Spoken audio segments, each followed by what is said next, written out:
بیا چې کوم واقع چې کوم شو کنه د مکه چې کوم نه وشو نو سپوزینګ وزیر اعلی خاموش دي چې دا ولې خاموش ځکه چې دا هم د تایم سره دوه چې موږ دا کې به حکومت کوي نو دا چې مخکې دا بیا ولا کوي اوس دا بیا د اوسنیا په هر څه دغه ورته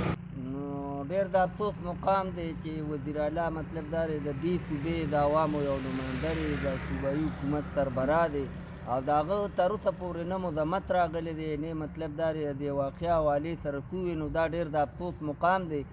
خو زمونږ مطلب دا دی فیډرل ګورنمنټ او خصوصا فیلډ مارشل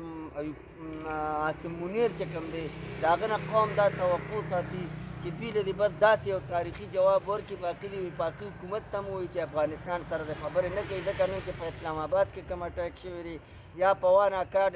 کالج چې کومه مسله ده یا نور داسې وه په هغې کې ښه ښکاره اوس هم د وزیر داخله سپیچ مو کتل نو هغه وایي چې پروف دي موږ سره چې دا مطلب دا دی همغه فتنة الحوارج هندوستان والا او افغانستان والا په دې کې ملوث دي او دا کوم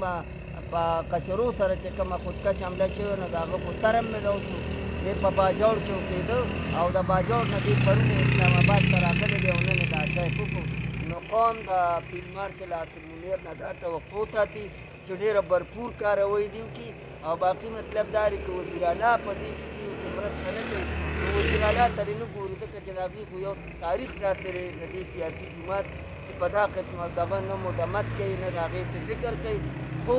خام چې کوم دی نو د وفاقي حکومت نه او خصوصا زیات تر ډیمانډ کېږي د فیلډ مارشل عاصم منیر نه چې دې خلکو له مطلب دا دی باقي ډټ کر جواب ورکړي او یو داسې تاریخي جواب دې ورکړي څنګه تاریخي جواب یې